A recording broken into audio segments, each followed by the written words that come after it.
Hello YouTube, this is Morgan Airspeed Prime here with my next Voltron Legendary Defender video. This is going to be my early speculation on Voltron Season 8, which as we know now is the last season of Voltron. We're going to be getting the last 13 episodes of the show.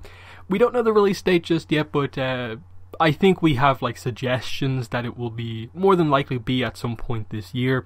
My guess at this moment would be that they will have the panel at New York Comic Con in October, and that'll be where they show off the first episode. We'll get a trailer, they'll put a trailer up online, and then a couple of weeks after New York Comic Con we will get the final season. So I do think it will be this year. I don't think we'll be waiting into 2019 for it, because I get the impression that production on the show is more or less done, given how quickly they've managed to get other seasons out, and the way they talked about them kind of confirming that this is the last chunk of episodes. I think we're close enough to season 8 that we won't be waiting too long for it. So that out of the way, as I said, it's going to be some early speculation. I don't think we have much at all confirmed about what is or is not actually going to be in this season, beyond that it's 13 episodes and that this is going to be the last season. So yeah, let's just get into it. I'm going to start off with shipping, to sort of get it out of the way, because again, the show has some romance, but it's only in the last couple of seasons really brought it to the forefront. So what do I think they're going to do with it? I think there are three key ships in play here, with only I think two of them really are going to get probably any sort of focus. Lance Allura, I think, is going to be the main ship. I think the setup that they've done for it makes me very much lean towards that this is going to be like the big ship, because in a way Allura has been like the main character. Of course, the 5 paladins plus Shiro are like the human main characters, but in so many ways the show has been like the arc in a way. It's been Allura's show, so I think it makes sense to kind of have her in a romance towards the end, given what they have been setting up. And a lot of the setup for this, I think, has been solid enough. Once they get the, I suppose, committing to the relationship moments right, in terms of like confessions, kiss scenes, stuff like that, it should be fine. Because obviously I think especially like Veronica's teasing and her interpretation of Lance Allura last season made it clear that this is something they're going for, where like just her saying that she thinks that Allura likes Lance back felt like that's them committing to this. So I think they'll do that.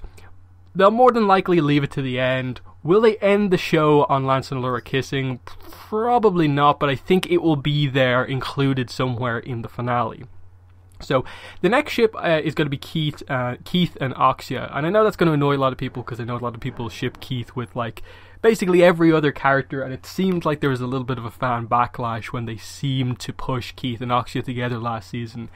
I'm someone who's been more or less leaning towards that this is the way they were going to go with a ship for Keith, since basically Oxia's introduction, since they confirmed that the person he found inside the belly of the Webulum was Oxia.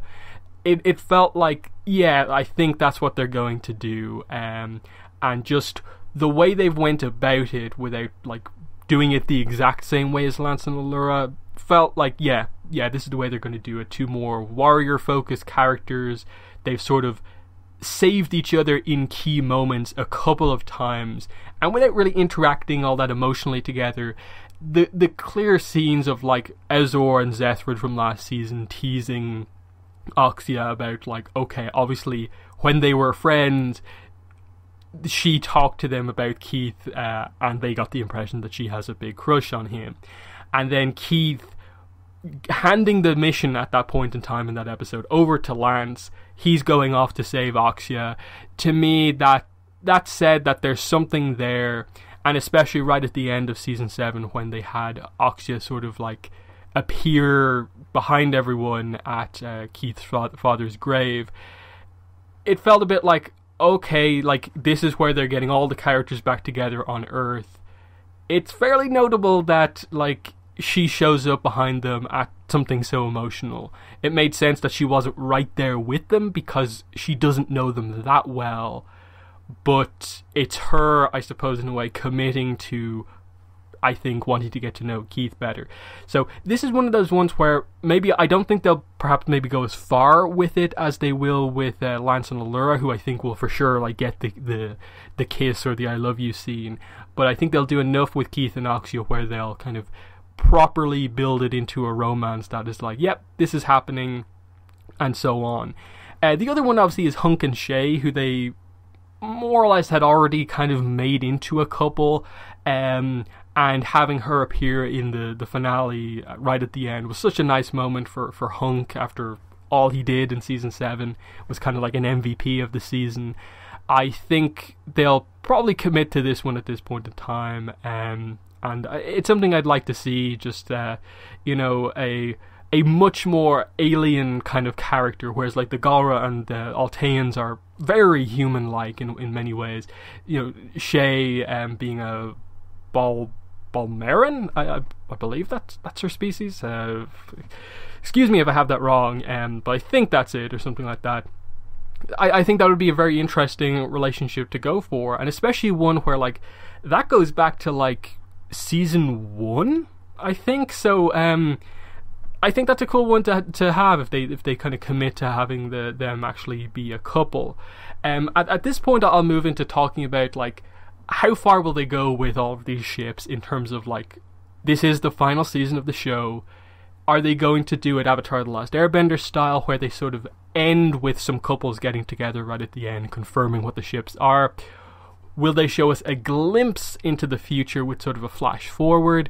Or will we have like a whole sort of last couple of minutes sequence as like a flash forward epilogue to everything, where potentially the characters are older, have kids and stuff like that, like they do in certain shows?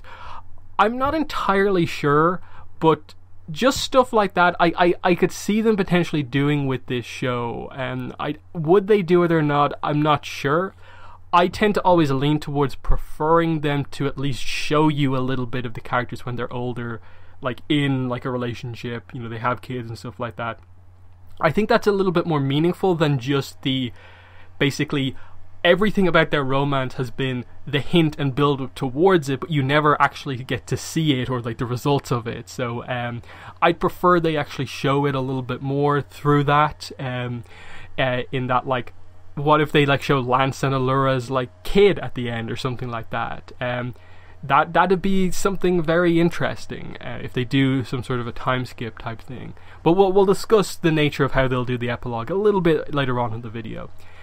Next we'll move on to villains, and I suppose this is where we'll kind of really get into what is the plot going to be in the next season, because the way season 7 left off, it almost felt like if they hadn't confirmed season 8 was the thing, they borderline could have ended the show on season 7 if they really wanted to. I think if they were to do it that way, they would have had to have made the little kind of montage right at the end much longer.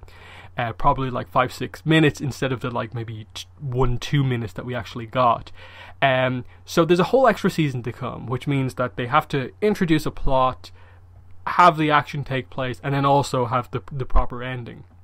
The most obvious thing is Hagar. Hagar was specifically mentioned last season as having more or less gone missing. She gave like the druids one last order and then basically left into the shadows. No one knows where she is.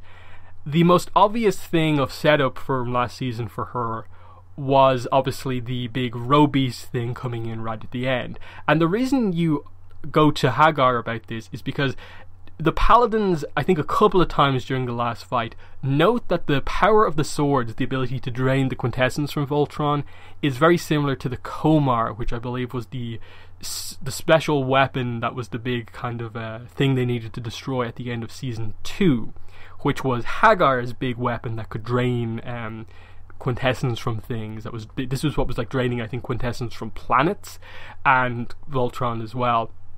So the mention of that means that, okay, so obviously I get the impression Hagar was the one sort of behind the Robeast in like the earlier seasons. Here's a Robeast with the ability of the Komar. Hagar. Makes sense, right? Then the other thing is that in all of this happening, this is getting into a little bit of the plot here, is that the colony, they specifically mention Calivan sent a team of blades to the colony, and they found it abandoned. No one was there, even though we know there was a whole, group of Alteans there.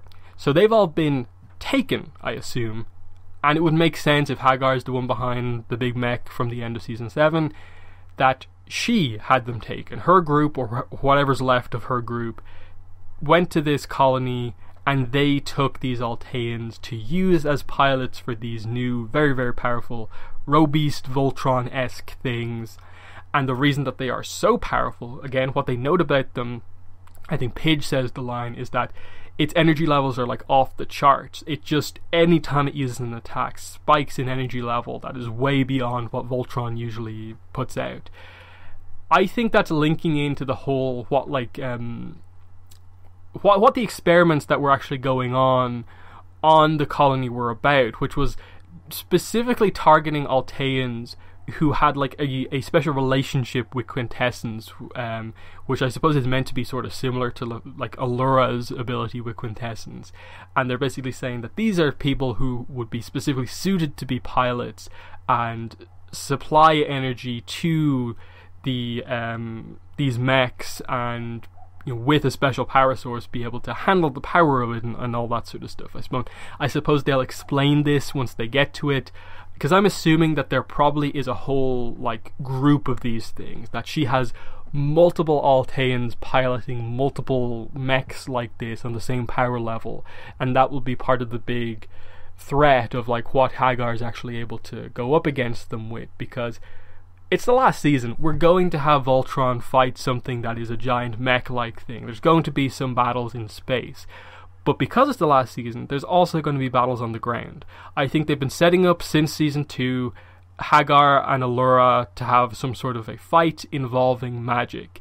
Because obviously Allura sort of surprised Hagar with her kind of ability to like absorb magic quintessence in their fight.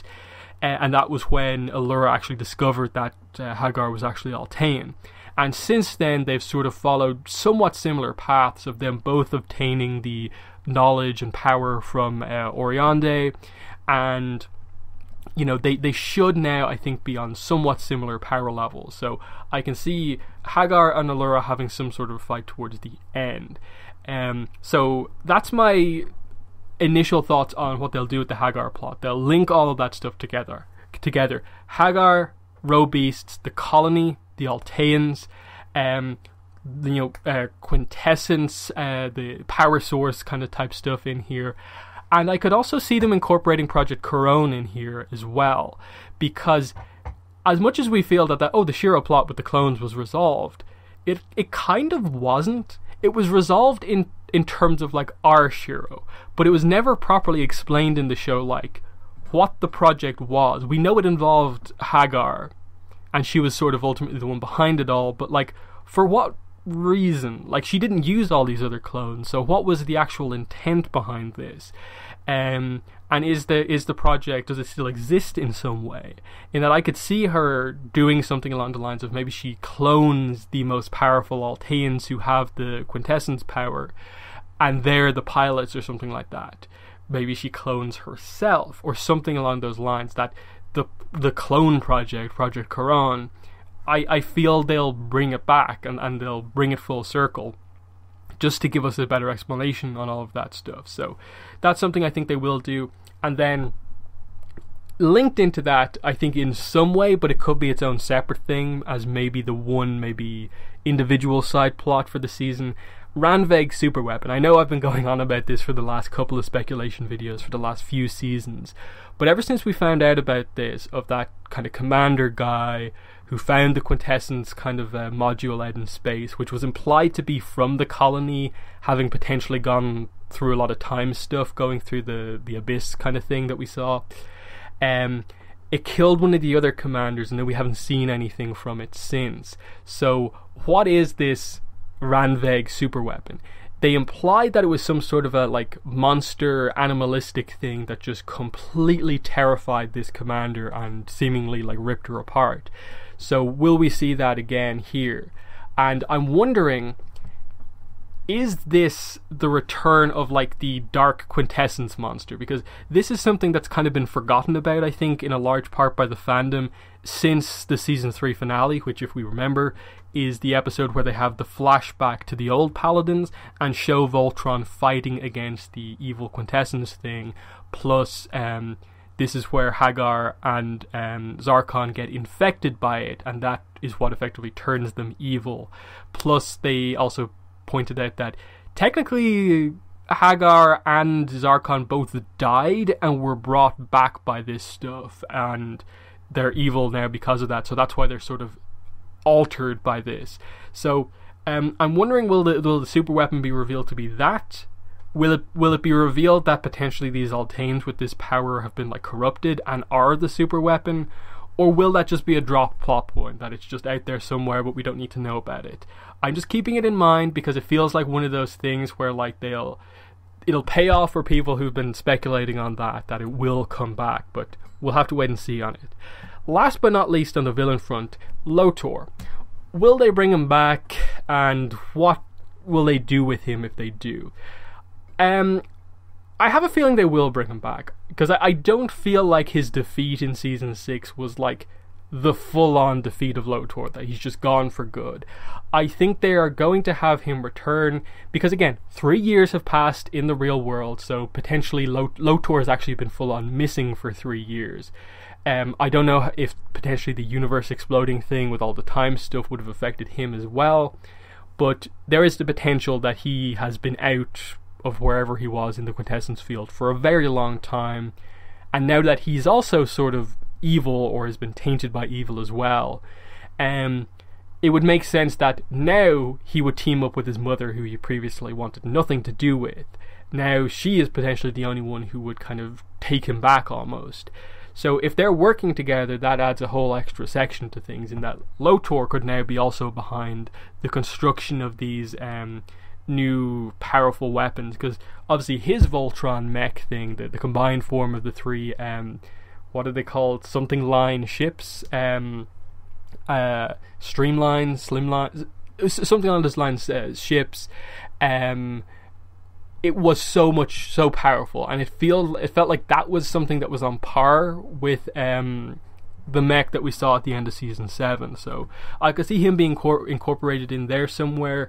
And as far as an ending, I could see them doing... I think what they'll end up doing is that Hagar will be the main villain, and they might turn Lotor back in a way to help save his mother. Like, because I feel they'll bring back the whole idea of like that Hagar is Unnerva corrupted by the Dark Quintessence, and that while yes she sort of gave into her own sort of like evil instincts, that it still was this forced upon thing, and that the main villain of course is the over-reliance on Quintessence, more so than I think specifically like Unnerva Hagar the person herself. So I feel that they might do something where with Lotor, his turn was just sort of the Quintessence emphasizing an aspect to who he was, whereas with Hagar it is this pure corruption thing, and that she can come back by that corruption being taken out. Whereas I think Lotor probably still has the potential to go back to sort of being the more neutral character that he was, and I feel that could be like a turning point if he decides at the last moment to go against his mother and maybe help to somehow save her right at the end. But I'm not sure. That's taking the road of like they may actually go to attempt to redeem Lotor. Not that I feel they'll full on commit to it, but they'll do something kind of like the Sonda stuff that they did right at the end, where it doesn't fully redeem the character, but at least they went out doing something that helps the heroes.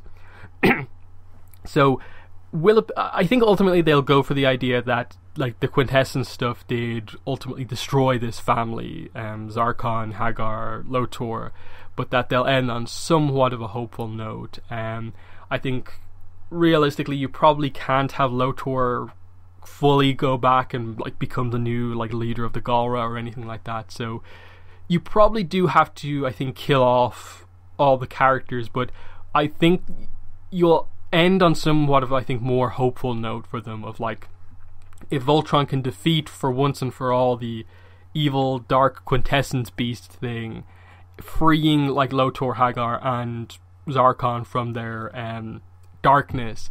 I could see something like where like their spirits kind of go off, and it's now, you know, they're fixed in a way, and it's at least somewhat of a happy send off for that family. But we'll get to, I suppose, maybe how they could do that in just a second. So I think Lotor will be involved. I'd be very shocked if we went the whole season without ever seeing Lotor or anything like that.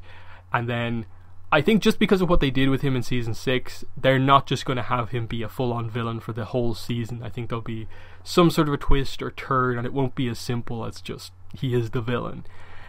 Similarly, there probably will be a little bit more depth to Hagar than we maybe just expect. Will it just be her planning and scheming? I think there'll be a bit more to it than that. I suppose while we're here, will we see Ezor and Zethrid again? I'm not fully convinced that they were fully, you know, killed off in that explosion. It seemed like it was just because like it was kind of a point blank explosion, but you know, they're noted characters. I think there is some way where they could get out of that, but at the same time, you know, they were never the most important characters.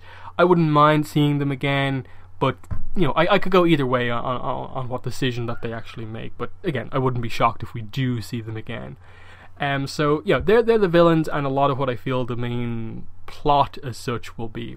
In relation to like how focused will it be, because initially it would seem now that the heroes have like such a big advantage because Earth is now more or less the centerpiece of the Voltron coalition, and the coalition is building up again. So they're not as powerful as they once were, but they've defeated like Semdak's fleet, and now it's just a bunch of like scattered Galra like pirate mercenary groups, and then the main one out there would be the secret, you know, faction of Hagar and potentially Lotor, who we don't know what's up with. We don't know how big their fleet is. But it seems like, by the way the epilogue was going, now that the whole coalition is together, Earth is going to be very powerful going forward. So I don't think Earth will be like attacked again. I feel the threat will just be that Hagar will target Voltron specifically rather than trying to take out Earth. And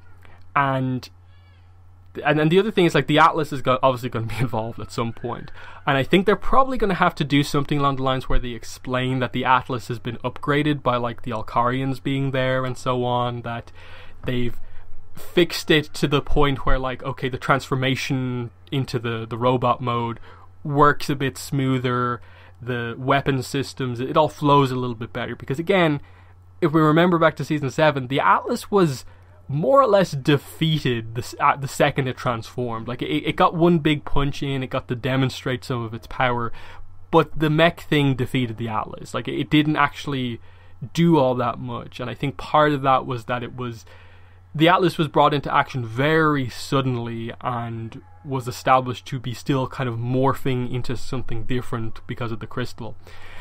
So they were obviously repairing it, and I assume it's all going to be much better now. Its shields are going to be like more powerful, weaponry more powerful.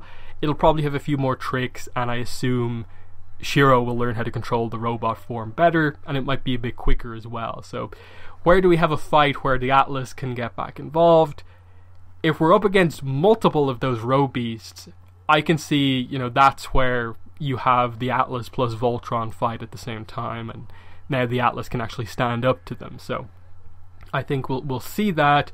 We're obviously going to have the Atlas be the Castle of Lions basically at play here. The MFEs are going to be there. They're probably going to be upgraded as well. I've seen some speculation about like, will they upgrade the MFEs to the point where they can transform into something? Like the 4 ships led by kind of Griffin can actually transform into something. Perhaps, again, like as I'm speculating here, if Hagar has like an army of these mechs piloted by these kind of brain-controlled Alteans, we may need as many kind of mech-like things as possible. So the Atlas is huge, that can take a couple. Voltron will be able to, maybe after an upgrade, which I'll talk about in a second, take 2 or 3. And then we still will probably need more backup as well. So, you know, we'll see what they do.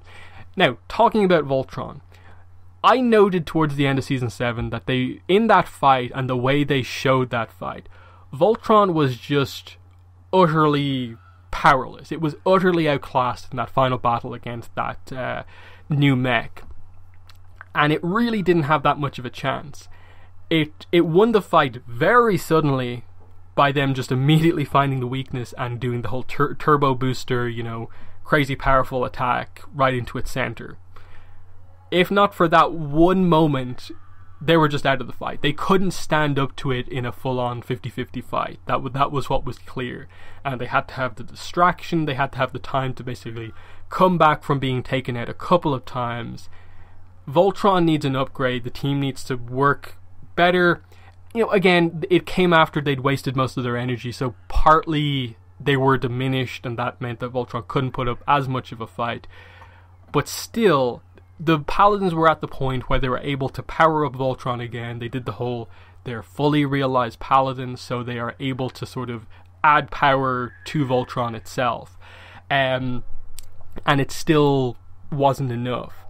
So I'm kind of wondering, like, will they have, like, the lines actually get upgraded? Because they've been very unclear on this, I think, throughout most of the season. Apart from, I think, one time where Paige mentions that she is the one who installed the cloaking device on the green line. They've never really talked as such about, like, repairing the lines or anything like that, or if they self-heal.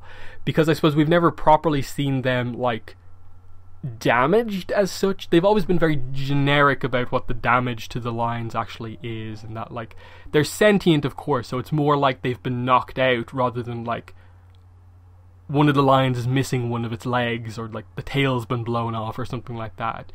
In that the swords from the mech, like, pierced Voltron a couple of times, but it was completely unclear about whether any of the lines actually took like proper damage from what happened.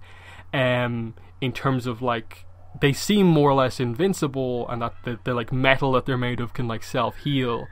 But can they actually be, like, fully upgraded in any way? I don't know if we'll necessarily see that, but I think what we are probably building towards is that we will see the full power of what Voltron is able to do when all 5 Paladins activate their 5 Bayards at the same time. Now, they used this once before. I think it was Season 5, Episode 3, where they were attacked by the whole virus thing on Alcarion, I think it was, and to break out of the tractor beam and the ball of kind of vines that was going around them, they activated all 5 Bayards, and that's where they had the whole Lance talking to Shiro bit, where they cracked out of it, and it only worked because Shiro was, like, temporarily able to put his consciousness through to activate the power of 5 Bayards for just a second, and it immediately went off. So it seems like what the 5 Bayards actually does is it puts all 5 Paladins into, like, the astral plane of the 5 lines together. But with this current lineup of the team, with no problems, all 5 Paladins will be there. They'll connect in, like, the Pentagon circle, the lines will connect together, and then we'll see what it actually does, because all they seemed to do there when they used it was they got a quick power boost, Voltron powered back on, and it basically seemed like it temporarily made Voltron, like, immune to the tractor beam. It burst with all this energy to burst out the vines, but that was about it. It didn't seem to add anything extra.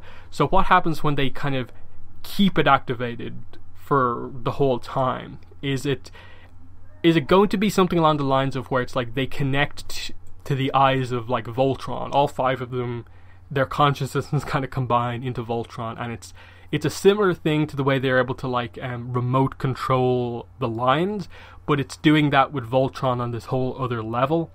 And then I'm sort of wondering, because a lot of the creative team come from Avatar, will they do this sort of, like, Avatar state thing, where this allows them to connect with, like, the combined memories of Voltron, which is not just the current Paladins, but all of the Paladins that have come before. And that would be, you know, Shiro, like for the Black Line, it would be Keith, Shiro, and Zarkon. And I think this is potentially a way, because you're in that astral plane where it seems like the lines maintain some memory of their past pilots. that would be a really cool way to do a final blow in a fight. They activate the 5 Bayards, and you get this cool moment of, like, not just the 5 active paladins at this point in time, but this whole lineup of, like, everyone who's piloted them. So for Keith, it would be Keith, Shiro, and Zarkon, but it's Zarkon pre-corruption. So it's Zarkon from that flashback episode, good Zarkon, and that's a way to potentially have Zarkon play some role in defeating the evil that's taken over his wife or something like that. That would be really cool, because also Alfor would be behind Lance, and because they're all together, it would allow Allura to see her father, and so on. Now, admittedly, the old paladin of the yellow line, green line, and blue line aren't as important as characters, but it would still be this really cool thing, like obviously in the Avatar state with the avatars, we only know a handful of names, but the fact that it goes back and there are hundreds of avatars, thousands even, is really, really cool. And I think that'd be such a nice thing to do, to get across that, you know, this is something that will continue, that even when these paladins are done, someone else will take over piloting, you know, red, blue, green, black, you know, all of these different lines. There'll be new pilot, and it will kind of continue. So I could see them doing something like that, in terms of, like, there's something that we haven't quite seen, the use of that many Bayards. Like, obviously primarily they only tend to do power-ups with, like, 2 Bayards, so, like, we haven't seen a lot of triple Bayard powers or even 4 Bayard powers. So there's so much they could still do, because I think we saw, like, more or less close to the full scope of what Voltron's capable of in the Quintessence field in Season 6, where, like, the eye lasers we haven't seen since then, I don't think, and there's a bunch of other things. I think, like, Paige was able to fire the head of the green line out, the fist, basically, as a kind of rocket punch type thing. So there's a lot of other power-ups, and, like, I could see that being some sort of a thing where, like, that's, like, a combination of 3 Bayards together. I don't know if they necessarily want to go into that, of, like, set patterns of attack, but they've sort of given you reason to believe that that's the case. But I think the focus will be on what happens when all 5 of them are together, because when Shiro was the pilot, a lot of the times he didn't actually have possession of the Black Bayard, so he never used it all that much. And then since then, apart from that one moment, we've never really seen them actually put all of them in at the same time, so that's something to look out for. So beyond that, I suppose, let's get into what for me is going to be the final topic here, and that is the main topic of what is the nature of the ending of Voltron going to be? What thematically would be fitting to bring the story of Voltron to a conclusion? And to me, one of the main things I'd think of immediately is lasting peace between Alteans and Galra.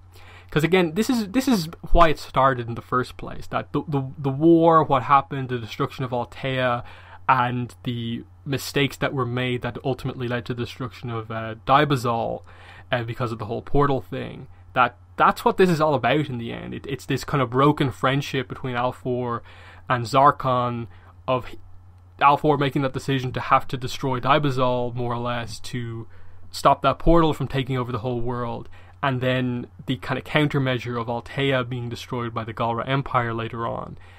That this is something that needs to be brought to a conclusion if there is peace in peace is to exist in the show.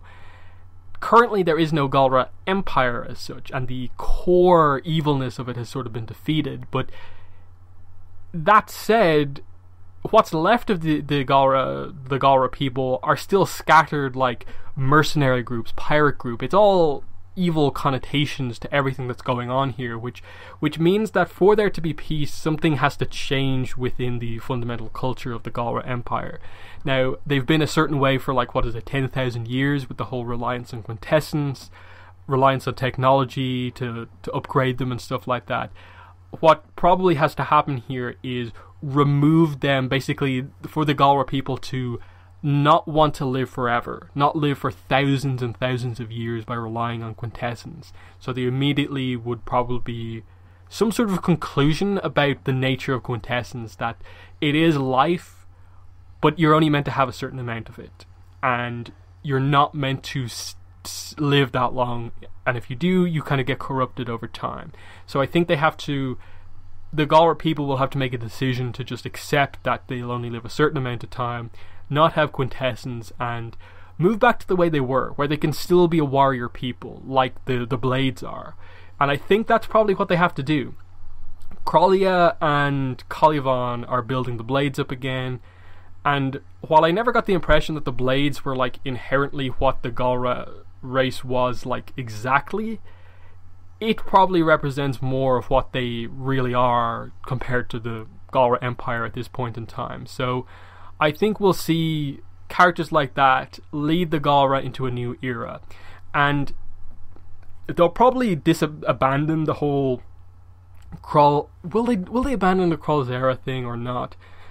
Like, will they do a Zuko type thing at the end, where like in Avatar they could have gone down the direction of basically saying that the world doesn't need a Fire Lord. Instead, what they did was, no, Zuko's going to be the new Fire Lord, but he is such a different type of leader to like Ozai that this is a marked change in the world for the better. That things will be better, even though we still have the same ruling position.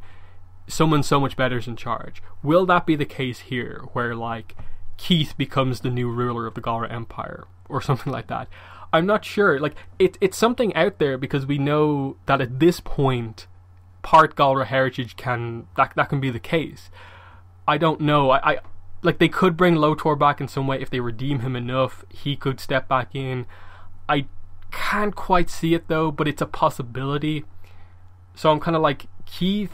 Do you put Calivan, actually? I think Calivan could be the person that you put in charge of the Galra Empire at this point, who's like this guy who's been part of the Blades, been the leader this whole time, and is trying to, basically fix their culture in a way, fighting against the wrong way of their people. He feels in a way that's the way to go about things, and maybe Keith is like next in line or something like that. So I think they'll have to do something there, and once like the Blades are in charge, obviously you'll have a new group of Alteans. This is another thing about like the ending of like how exactly did they do that, in that we're at some point going to have to find where like all of the Alteans have gone and decide upon, is there going to be a new Altea planet for them? Is the colony are they all going to go back to the colony, and that's going to be basically change from the colony into New Altea or something like that, and it'll just be further away, but Altea has a homeworld again? Or will they do the thing of like the colony is now the homeworld for the Galra and the Alteans now that they're at peace, and they can both live together on the colony and the moon that they have as well?